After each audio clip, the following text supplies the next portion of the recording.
기도에 시작하겠습니다. 오늘은 레위기 6장 24절부터입니다. 마지막 절까지 읽겠습니다. 여호와께서 모세에게 말씀하여 이르시되 아론과 그의 아들들에게 말하여 이르라. 속죄제의 규례는 이러하니라. 속죄제 제물은 지극히 거룩하니 여호와 앞 번제물을 잡는 곳에서 그 속죄제 제물을 잡을 것이요 죄를 위하여 제사를 드리는 제사장이 그것을 먹되 곧 해막들 거룩한 곳에서 먹을 것이며 그 고기에 접촉하는 모든 자는 거룩할 것이며 그 피가 어떤 옷에든지 묻었으며 묻은 그것을 거룩한 곳에서 빨 것이요 그 고기를 토기에 삶았으면 그 그릇을 깨뜨릴 것이요 유기에 삶았으면 그 그릇을 닦고 물로 씻을 것이며 제사장인 남자는 모두 그것을 먹을지니 그것은 지극히 거룩하니라. 그러나 피를 가지고 회막에 들어가 성소에서 속죄하게 한 속죄제 제물의 고기는 먹지 못할지니 불사를지니라. 네. 오늘은 속죄제에 대한 규례가 되겠습니다. 물론 레위기 4장에 속죄제에 대한 규례가 기록되어져 있습니다. 4장 5장에 걸쳐서. 그러나 거기에서 말하는 속죄제의 규례는 하나님께서 모세에게 일러서 온 이스라엘 백성들이 속죄제를 드릴 때의 규례가 되겠습니다. 거기에 비해서 오늘 본문에 나와 있는 속죄제의 규례는 그 속죄제를 집행하는 제사장이 지켜야 될 규례를 말씀하고 있습니다. 그런데 우리가 레위기 4장에 보시면은 속죄제를 드리는 대상, 그러니까 속죄제를 드려야 되는 대상이 4가지 정도로 구분하고 있습니다. 첫째는 제사장이 드리는 속죄제가 있고요. 제사장 스스로 죄를 속하기 위해서. 두 번째는 이스라엘 온 회중의 죄를 위해서 드리는 속죄제가 있습니다. 다음에는 족장, 즉 지도자가 죄를 범했을 때 드리는 속죄제가 있고요. 그 다음 마지막으로 일반 사람들, 그냥 평민이 드리는 속죄제가 있었습니다. 이렇게 구분되어진 속죄제들은 하나님 앞에 그들의 죄로 인한 그 영향력이 얼마나 크다는 것을 보여주기 위해서 구분을 했고요. 실제적으로 속죄제로 드려지는 제물도 구분이 되어져 있습니다. 그래서 제사장과 이스라엘 온 회중이 죄를 지었을 때는 수송아지로 드리도록 했습니다. 그 다음에 족장이 죄를 지어서 속죄제를 드릴 때에는 순양 혹은 순염소를 드리게 했고 일반 백성은 순양을 드리도록 했죠. 거기에 대해서 일반 백성들 중에서 그의 그 경제적인 힘, 형편에 따라서 산비둘기나 집비둘기 새끼를 2마리씩 드리기도 하고 그것도 정 안 될 경우에는 고운 가루로 속죄제를 드리기도 했습니다. 하나님께서 이렇게 속죄제를 드리도록 하신 이유가 뭐겠습니까? 하나님께서는 자기 백성들을 택하셔서 내가 거룩하니 너희도 거룩하라는 것이 오늘 레위기서의 중심 주제입니다. 거룩하신 하나님과 함께 교제하면서 거룩하신 하나님의 백성으로 이 땅에서 살아간다고 하는 것은 쉽지 않은 일입니다.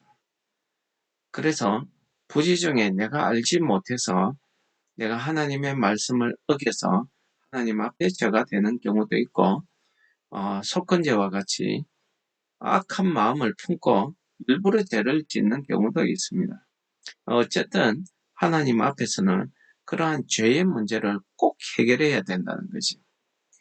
그리고 이렇게 드려지는 속죄제의 4가지 경우에 있어서는 그 속죄제로 인해서 거룩하게 죄 씻음의 행위를 하기 위해서 피를 뿌리거나 피를 바르게 됩니다. 피를 쏟게 되죠. 그런데 제사장인 경우와 이스라엘 회중인 경우에는 그 피를 성소 안에 들어가서 분향단의 뿔에 바르고 나머지는 번제단 밑에 붓습니다. 그런데 족장이나 일반 평민인 경우에는 번제단 뿔에 바르고 번제단 밑에 붓지요. 예. 이렇게 해서 속죄제의 차이점이 있습니다. 근데 오늘 이제 이 속죄제를 행하게 되는 이 제사장이 주시는 규례는 한 3가지 정도로 우리가 살펴볼 수가 있겠습니다. 첫째는 26절에 나와 있는 것처럼 제사장이 속죄제를 드리는 그 속죄제에 드리고 남은 그 고기를 먹도록 되어 있습니다. 그래서 속죄제로 드릴 때는 기름과 콩팥을 드리죠. 그리고 남은 고기는 다 여호와 앞에 속죄제로 드리고 남은 고기는 제사장이 먹게 되어 있습니다. 근데 이렇게 먹을 수 있는 것은 족장이나 일반 평민의 속죄제인 경우에는 제사장이 그 속죄제를 드리고 남은 고기를 먹게 되어 있습니다. 근데 먹는 장소를 하나님께서 오늘 정하셨죠. 그 회막들 거룩한 곳에서 먹을 것이며 라고 이야기하고 있습니다. 왜 하나님께서 그 먹는 것을 장소를 그렇게 회막들 안에서 먹도록 했겠습니까? 그것은 오늘 본문 말씀에서도 나와 있지만은 속죄제에 행했던 모든 것은 거룩하다는 것입니다. 그래서 속죄제를 집행하는 제사장도 거룩할 뿐만 아니라 속죄제로 드려진 제물도 거룩하다는 것입니다. 이 거룩한 것을 해막 바깥 이스라엘 진 안에서 혹은 자기 집에서 먹을 수는 없는 것입니다. 하나님께서는 해막 바깥과 해막 안을 구분하기 위해서 해막들을 만드셨습니다. 그리고 문을 만드셨습니다. 왜 이렇게 구분하셨을까요? 그것은 하나님이 같이 임재하고 있는 곳과 그렇지 않은 곳을 구분하신 것이고, 우리 영적으로 말하자면 하나님 안에 있는 성령의 영역, 하나님의 영역과 죄악이 있는 영역, 이 세상을 구분한 것입니다. 그러므로 거룩하신 하나님의 안에서 우리가 먹고 마시고 거룩하게 행하는 것은 하나님께서 정하신 그 거룩한 곳에서 해야 된다는 것입니다. 이것이 첫 번째 규칙입니다. 두 번째 규칙은 27절에 나와 있습니다. 그 피가 어떤 옷에든지 묻은 그것을 거룩한 곳에서 빨 것이요 라고 이야기하고 있습니다. 자, 이것은 무슨 말씀이겠습니까? 제사장이 속죄제 제사를 드리다 보면은 어쩔 수 없이 피가 그 옷에 묻게 되어 있습니다. 그러나 그 묻은 그 피는 여호와 앞에서 거룩하다는 것입니다. 그 죄를 씻은 거룩한 보혈이라는 것입니다. 그러므로 그 거룩한 피는 세상 바깥에 가지고 갈 수 없습니다. 그래서 그 피 묻은 곳은 회막들 안에 있는 거룩한 곳에서 그 옷을 깨끗이 빨도록 되어 있습니다. 깨끗이 빨고 그 피가 바깥에 해막들을 지나서 이스라엘 진영에 가지 못하게 합니다. 그 피가 거룩하기 때문입니다. 그 피가 그 사람의 죄를 사하고 속해주기 때문입니다. 그 피로 인해서 그 사람의 생명이 보존되기 때문입니다. 그래서 하나님께서 오늘 본문 말씀에서도 그 피는 거룩하기 때문에 그 피를 묻은 옷을 거룩한 곳에서 빨라고 이렇게 말씀하시는 겁니다. 그 다음 세 번째 지켜야 될 규례가 있습니다. 그것은 제사장이 속죄제에 고기를 먹을 때에 고기를 삶거나 이렇게 구워서 이렇게 먹게 됩니다. 그때 고기를 삶을 때에 그 삶는 그릇이 토기일 경우에는 깨뜨려 버리고 유기, 즉 염료를 발라가지고 미끈한 그런 그릇에 고기를 삶았을 때에는 그 그릇을 닦고 물로 씻으라고 합니다. 하나님께서 이 속죄제의 고기를 삶아서 먹을 때에 그 삶았던 그 그릇에 대해서도 하나님께서 이렇게 엄격하게 합니다. 고기란 것은 흙으로 만들어졌죠. 그러니까 그 그릇에 구멍구멍에 보이지 않는 아주 작은 미세한 구멍들이 있습니다.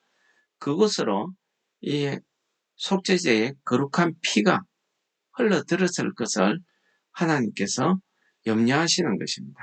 그래서 그 고기를 삶았던 그 그릇은 아예 밖으로 가져가지 못하도록 깨뜨려 버리라는 겁니다.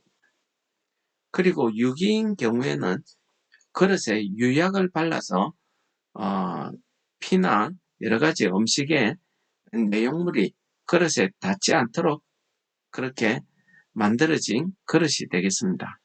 그래서 이러한 그릇은 깨끗이 닦아내고 혹시 남아있을지도 모르는 그 피는 물로 씻어서 깨끗하게 하라는 것입니다. 이것이 하나님께서 이 속죄제의 피, 그 피를, 거룩한 그 피를 우리가 어떻게 다루어야 되느냐 하는 것을 가르쳐 주시는 내용입니다. 사장들이 함부로 그 피를 가지고 나갈 수도 없고 피 묻은 채로 나갈 수도 없으며 그 속죄제의 고기를 들고 나가서 바깥에서 먹을 수 없습니다. 이 모든 것은 다 여호와 앞에 그 사람의 죄를 속하기 위해서 사용된 아주 거룩한 피라는 것을 말씀하고 있습니다. 그래서 우리는 이러한 피를 호혈이라고 이렇게 말하기도 합니다. 그리고 마지막으로 지켜야 될 것이 또 하나 있습니다.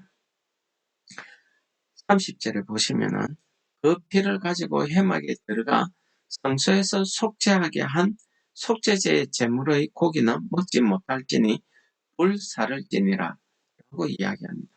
이게 무슨 말입니까? 속죄제로 드린 고기는 일반적으로 속죄제를 드리고 남은 고기를 제사장이 먹도록 되어 있습니다. 그러나 제사장의 죄를 속하거나 이스라엘 전체 회중의 죄를 속하는 경우에는 그 죄를 깨끗하게 하기 위해서 성소 안에 들어가서 그 피를 분향단의 뿔에 바릅니다.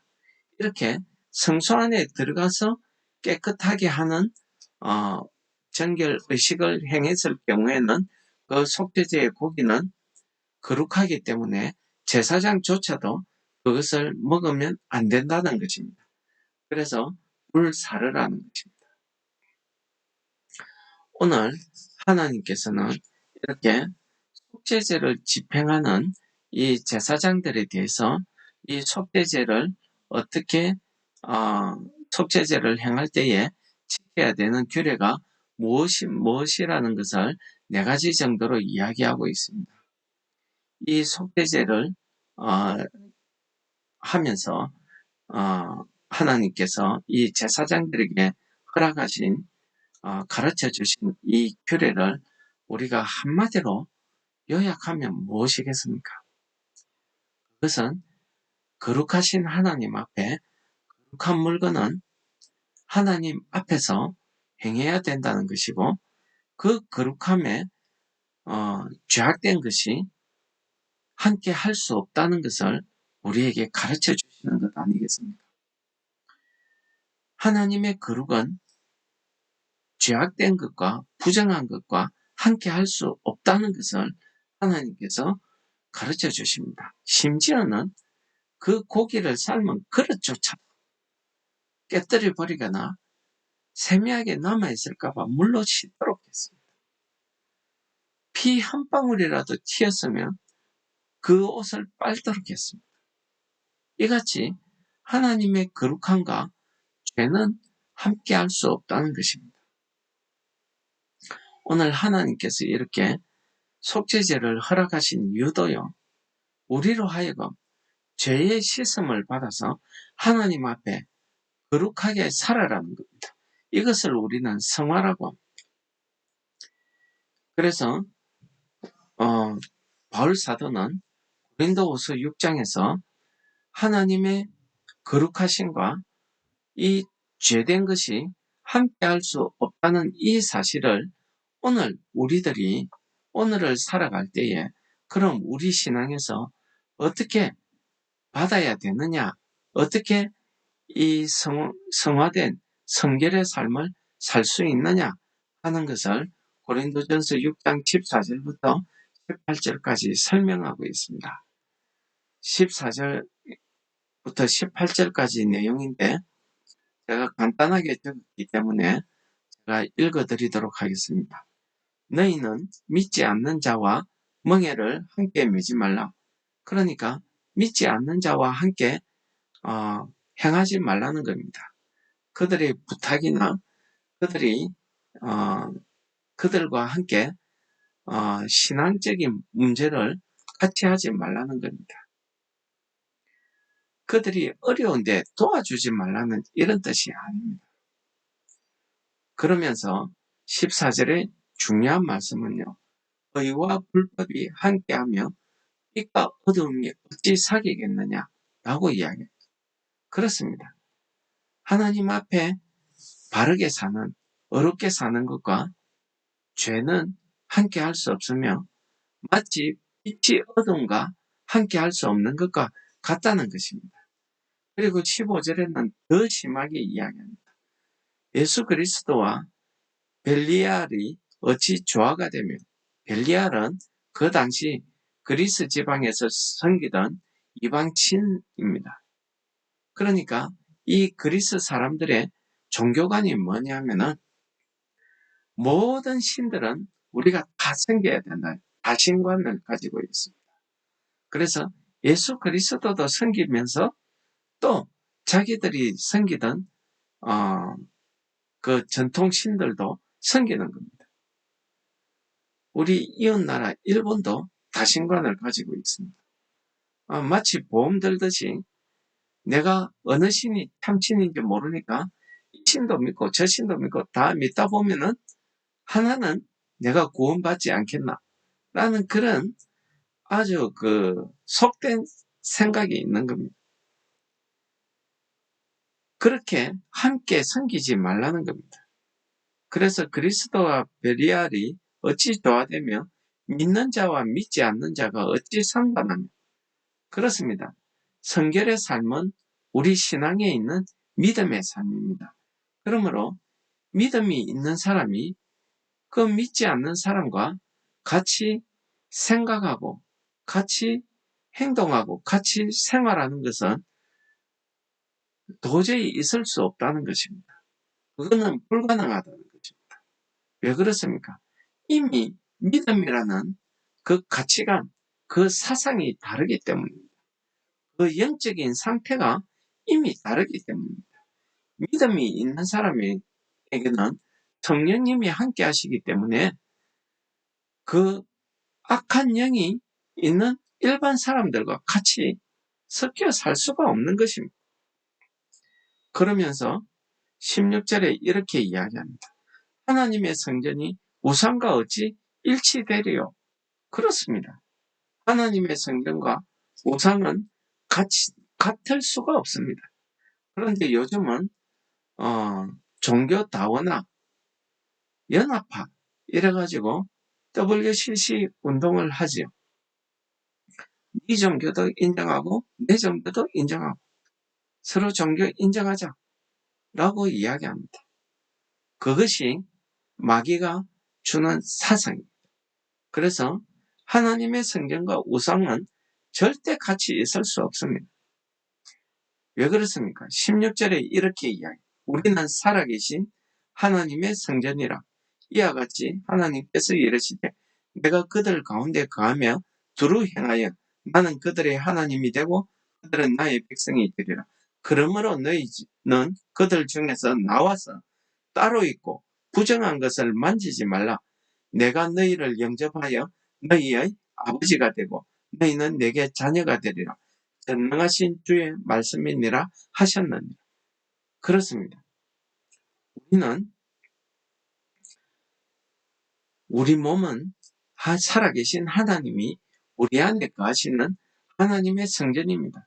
그러므로 우리 믿음, 우리 사상은 우리가 믿음을 가지고 있다는 것은 성령이 내 안에 거주하고 계신다는 것입니다. 그렇기 때문에 그들과 함께 할 수가 없는 것입니다. 그들의 그 사상을 받아들일 수가 없는 것입니다.